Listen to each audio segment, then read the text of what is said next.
Welcome to Issues and Answers with your host Diane Kinderwater. Issues and Answers is presented as a public service to inform, educate, and better the lives of New Mexicans. And now, Issues and Answers with your host Diane Kinderwater. Welcome to the program. I'm Diane Kinderwater. Education is top of mind for everybody. When there's a poll, they say, what is the most concern that you have? Well, I think crime now might have inched away at education, but education is always our number one priority, it seems. Of course, now crime tends to be fighting crime. Regarding our state budget, nearly half of it goes to funding education in the state of New Mexico. Right here in Albuquerque, this November 7th, we do have the Albuquerque Public School board members are running. 4 of the 7 districts are running. We've invited all the candidates to be guests here on Issues and Answers so we can introduce them to you, the public, so you have a better idea of what their positions are, what their priorities are, what their concerns are regarding Albuquerque Public Schools. Those who have accepted our invitation are our guests. And I'm pleased to introduce you today to Verland Coker. He is running for District 1 for the APS School Board. So when we get back, we'll introduce you in person, not in person, but in studio, to Verland Coker right after this. Stay with us. Hey America, now there's a place where we can join our voice, Real America's Voice. Real America's Voice is coming to a town near you with a grassroots approach, bringing the real voice of America together. Real America's Voice is growing our family of networks across the country, and soon you could be part of that change. Download the Real America's Voice app and join other Americans just like you across the country, coming together for real change. Verland Coker is a candidate for District 1. He's running for the Albuquerque Public School Board, and it is District 1. The election is November 7th. 4 of the 7 positions are up for grabs, and Verland has run before.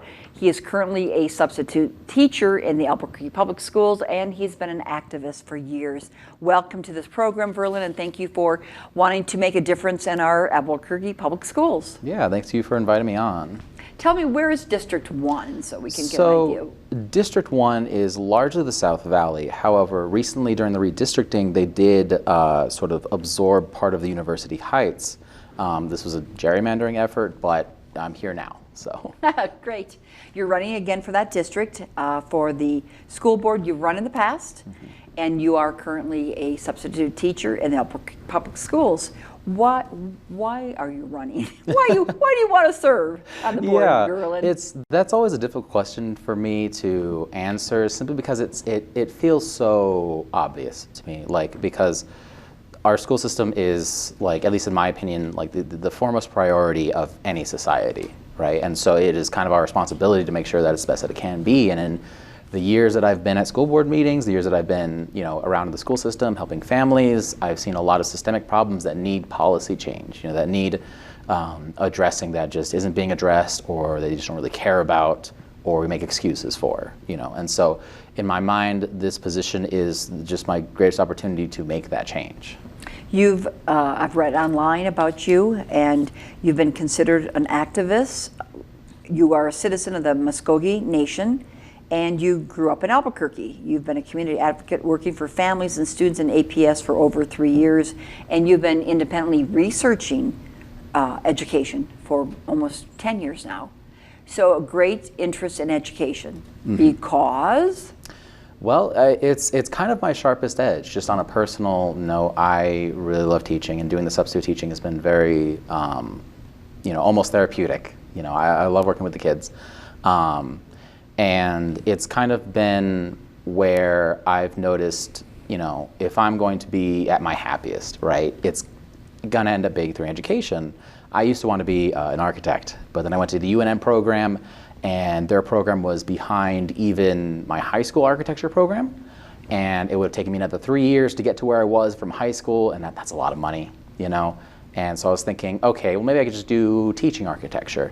And then I started looking into the teaching profession. And when I started looking into how that's run and how that functions, and the pay, the amount of effort that I had to put in, the stress that you go under just being a teacher, it just wasn't looking like it was worth it. And it seems to me the only way that I could fix that is to do this. Run and give your ideas. Yes.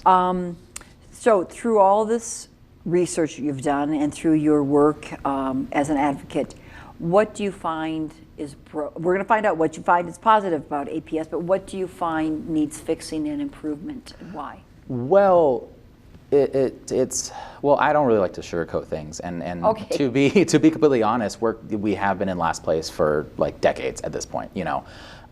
And so to name like a few things is always difficult. Depends on how much time you have. It's everything from transportation to how we handle special education to, you know, a lot of parts of our curriculum, how our teachers are teaching, our different scheduling, how much time is spent in the classroom, everything from like the teachers union not really acting in their own best interests a lot of the time, as well as a very surprisingly outsized influence of APS's legal team.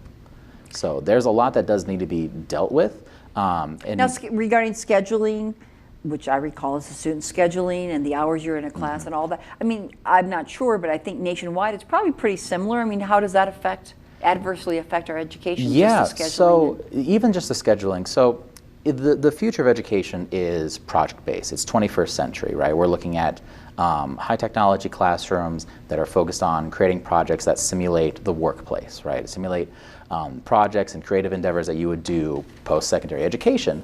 That's what it should look like. And right now, the way it's set up is you have like 7 classes in middle school and high school, like every day.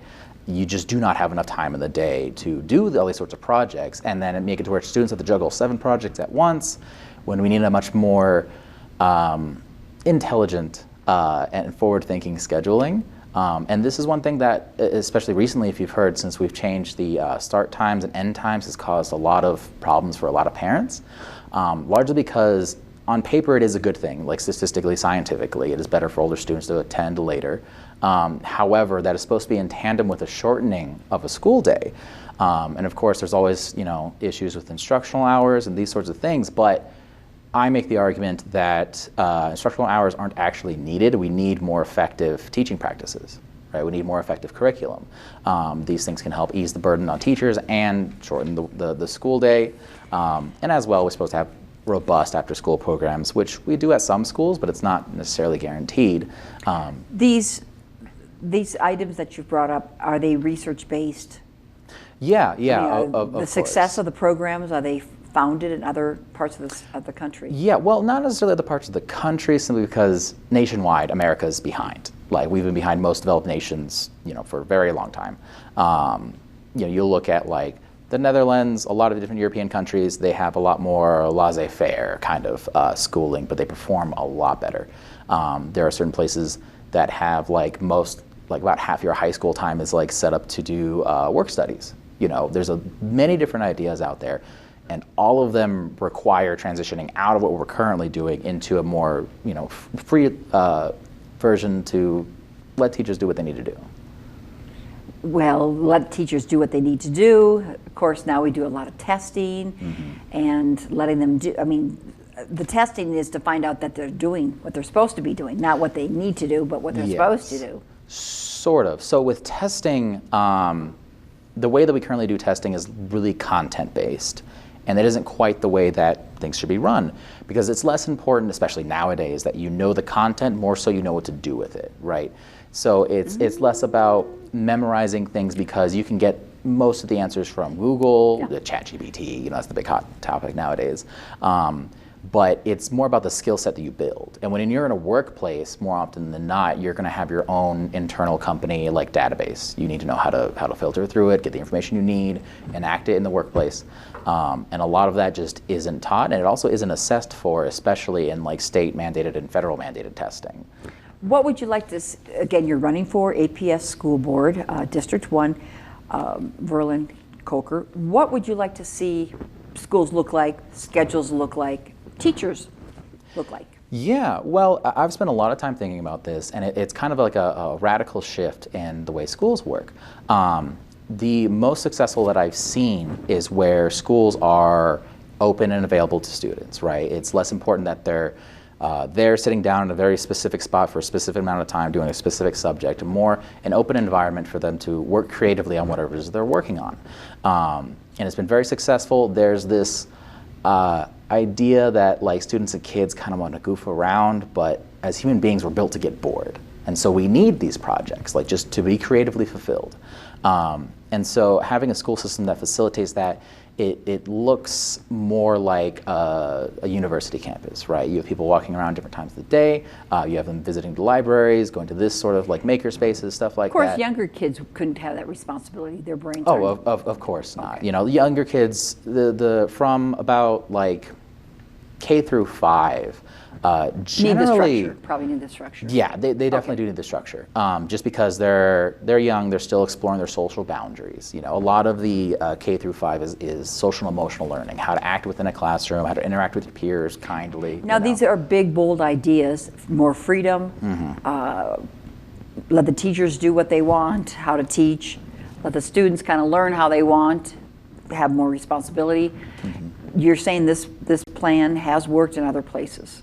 Yes. There are small, in America, there are small schools across the country. In particular, High School High is a very robust program. They've opened several schools. It's a charter school program, and they do project-based learning, 21st century learning, and they do amazing projects. You would be surprised what the kids can make. So as a member of the school board, do you think you're just one of 7? Do you think you could be successful in making this big dramatic change, or do we need little steps first to get us out of last place? Of course. Well, it is a both and, because we have to juggle not only like state mandated testing, the federal testing, right, in addition to making these changes. And so it's almost mandatory that we do make smaller changes first to sort of transition into it. One of the things to keep in mind is that we're kind of at a very useful position because we're in last place, not too much farther down to go. So we are actually allowed to experiment in a lot of different ways. And it's very difficult to perform worse than the way we're performing now. But even with that in mind, the creativity and the critical thinking that comes with all these sorts of programs and this sort of transition out of what we're doing now will actually improve test scores. So because, I mean, when I was a kid, I barely knew the content, but I knew how to take tests. You know, I could read the test and figure out what they wanted me to put here, and I performed very well. You know, I had to take the GED. I am a high school dropout, and so I'm very familiar with what our expectations are of high school graduates. And yeah, quite frankly, that stuff is incredibly easy to go through, and if you have a solid foundation in critical thinking and especially sort of the creative aspect of it, test scores will go up from it. But yeah, I do agree that we do need like small bits and pieces first and then transition over to the larger changes. Could we just start with a couple charter schools to see how effective this could be? Yes and no, but to me it's kind of, you know, why buy the milk when you can have the cow, right? A lot of times we use charter schools to play test certain ideas, but these ideas are ancient and old. A lot of the stuff that I'm talking about comes from like even as old as like early 90s and 80s with constructivism or brain-based learning. There's always been this revolving door of buzzwords of this generalized concept of creative, you know, the 4 C's of 21st century learning. Because our educational system isn't really built around, you know, being creative or being a productive 21st century worker. It's designed around old industrial standards. And even further beyond that, when it was first created, it was created to mirror the Prussian government's military schools. And so it's actually And we're built still more, holding that at APS. Yeah. You've got a lot of knowledge. At this point, how are you using that knowledge to inform the school boards you attend? I mean, I appreciate you sharing it with our audience, of course. Yeah. But how else are you, I mean, you've studied this, you have a great wealth of information. How are you sharing this information with others? Well, I do advocacy mostly. You know, I've been invited to IEPs, behavioral intervention meetings. It's a lot of advocacy for students and families. There have been instances where I've had to go with teachers to their, you know, disciplinary hearings just as a witness, right, as a personal witness, to sort of help them through. And that's, at least from what I've been able to find, simply because as far as like qualifications go, you know, I have a GED and some like a substitute teacher's license, right? So my reach isn't as far as it could be because I don't have, that fancy piece of paper that says that I know what I know. And so when it comes to like spreading the knowledge, at least from as far as I can reach, it's always been volunteer work, making sure that I'm available to my community. I also do tutoring on the weekends and across the week, but it's been on and off at La Placita, which is in the South Valley, San Isleta. But that's generally what I kind of shoot for. And when it comes to like, say, the school board meetings and sharing expertise with them, I usually get shut out just because I'm a member of the public, right? School board isn't, very known for listening to the public on a lot of things. Could you be of course you're running for this office, but could you have been a member of a committee? A public member of a Albuquerque School Board committee? No. So this is something that I'm going to have to look into a little bit, simply because I'm not 100% sure on the legality of how APS handles it. The APS committees aren't the way you usually do committees. They are made up of board members who volunteer in. They do form a quorum most of the time. And they kind of just go over stuff before the actual board meeting. And I have seen instances where they will functionally vote on something in a committee meeting and have all the discussion and then actually pass it through at the regular board meeting, kind of sneaking it under the rug. And they don't really allow anyone who isn't a school board member on those committees. Are there some committees, though, you could share your knowledge on? Oh, absolutely. They have, they have an equity committee that I've been at that, I could absolutely help on. They have a curriculum and instruction one, a policy one as well. Capital outlay is one that I would love to be on, just because I've seen them make purchases that are functionally scams. We got wrapped up in that whole Stapleton That's fraud Representative fiasco. Stapleton, who Yes. had designed her own school and had public funds come in. Mm-hmm. Cheryl Williams Stapleton? I believe so. I think Yeah. $10 million. APS had also spent money on a testing program, like to help students test, and it was like a couple $100,000 if I recall correctly. And that program was by and large pretty useless and wasn't even used. And that was something that, wouldn't have gotten past me because I know technology and I know it works. And that's kind of one of those things where, looking at the school board, I'm starting to see these, for lack of a better phrase, skill issues, right? The issues of them not understanding technology, not understanding what education should look like, or even what it looks like now. We found, at least you found, during COVID, when the students were locked out of the classrooms, they were at home with their computers, you found that APS was not serving them well, or was not up to snuff when it came to technology. Yeah, and what is very interesting about that is if you look at Santa Fe and Santa Fe's agility, they have a very specific bond that pays for an entire technology department for their schools. As a matter of fact, that's where my mom works and what she does. And she helps teachers integrate technology into the classroom. And because they had all this infrastructure, they were able to almost immediately transition into distance learning, where for us it took weeks and it was very shoddy. Teachers had very little support, if any. Especially from the district. One of the district plans that I always like to point out is that there was an Amazon book link. Here, go spend your money and buy this book. We're not going to do anything to help you with it, but good luck. And to me, it's like these are things that if I was on school board at that time, the district that I was in at the very least was one of the tie-breaking votes, and that plan would not have gotten past my desk. There's so many instances like that where the board just makes decisions that don't really help anybody, but it sounds kind of good on paper, and they get convinced that it's a good thing. What do you see are the parents' guardians' responsibilities in their child's education? I've had to think about this a lot because it has been coming up quite a bit. And as like a caretaker myself, I kind of got to wonder, for me personally, because I have this education background, I do have like the wherewithal of not only the educational system, but also of pedagogy of what my child should be learning. But not every parent is as knowledgeable. And so it's difficult to say exactly what the responsibility for parents are within the schools. Personally, I think that they should have a communicable relationship with the schools. Schools should be free to tell them what's going on with their child, especially around grades. I was always a problem child, and my mom never knew until grade day. And so having, regular checkups or just a communicative relationship with parents is, in my opinion, sort of as far as that relationship should go. But I mean, preparing their child for school.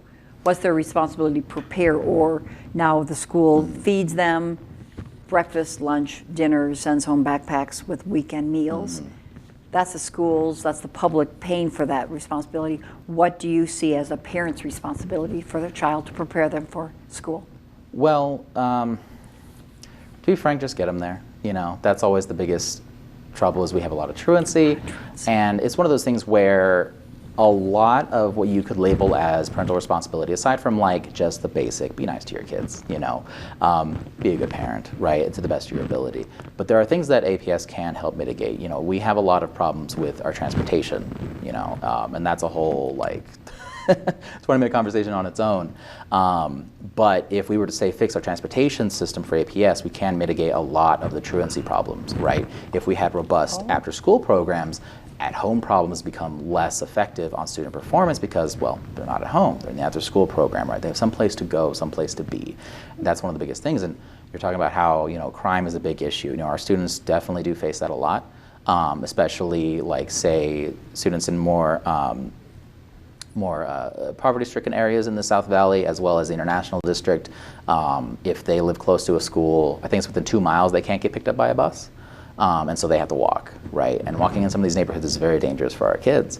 And this is something that we need to start looking into and solutions, conversations with the state. There's a lot that APS needs to do in order to, I would say, do our part to help take care of the whole child.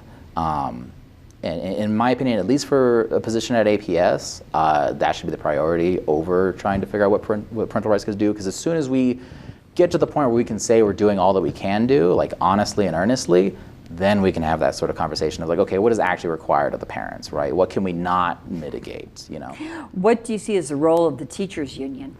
So the role of the teachers union, in my opinion, should be that they advocate for teachers in a way that helps us push towards this 21st century learning. Because the biggest complaints is like grading, overtime, school supplies, all these sorts of things that can be mitigated if we change our pedagogical practices, right? You don't really need to worry about a school paying for 20 textbooks per classroom if we're not even using them, right? If we only need 1 or 2 for the kids that like them.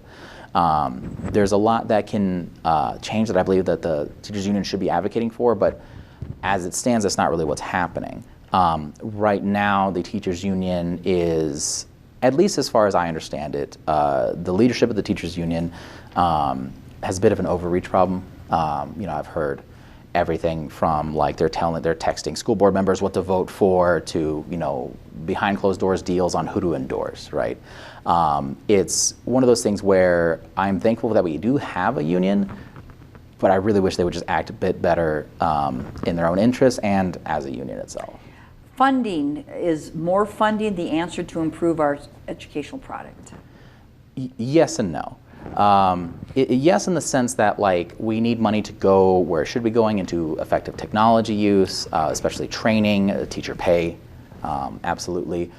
But at the same time, if you look at, say, the per capita spending for pre-COVID and COVID between APS and Santa Fe, Santa Fe spends less per capita, but had a much more robust system. And so that says to me that it's mismanagement, right? It's not allocating money where it should go, or... what could you do as a school board member to see that the money is allocated correctly?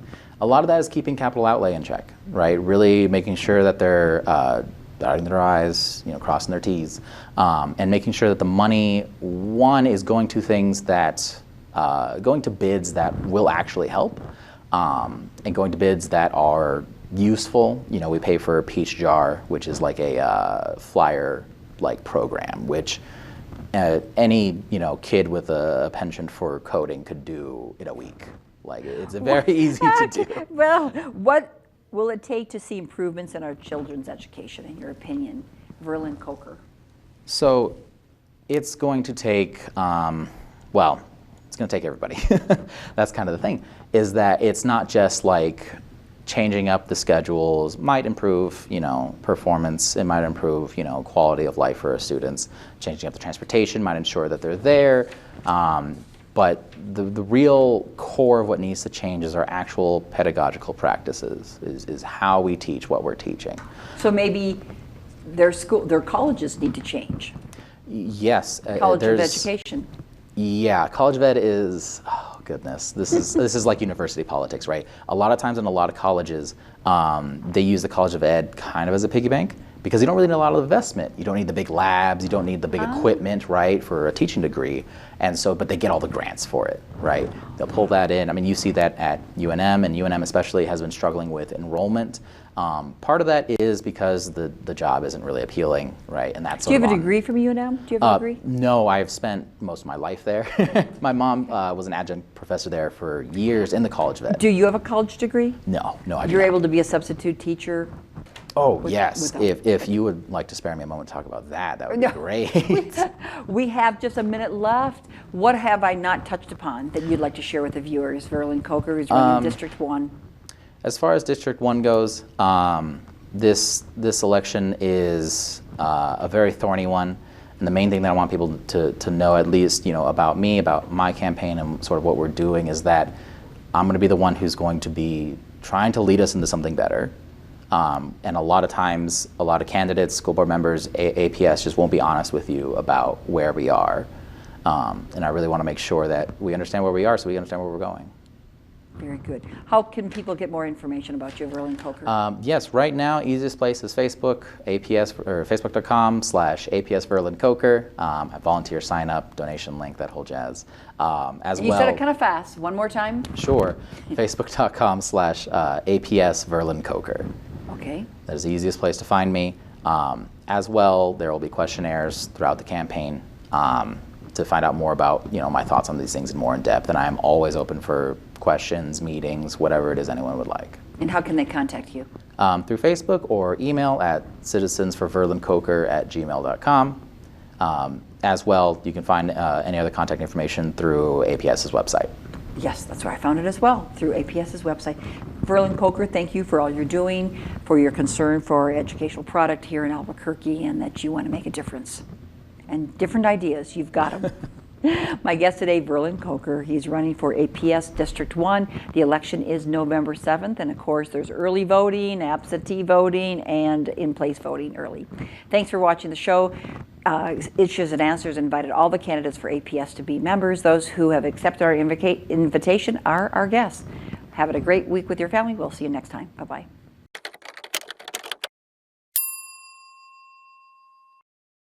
The New Mexico Modern Child Support Family Program works to benefit both parents for the purpose of improving children's lives. It provides the basics of child support, but goes further by helping parents step up to find better job opportunities that get them back on track to paying their monthly child support obligation. Find out how the Child Support Step Up program can help your modern family. Contact New Mexico Child Support today to learn more.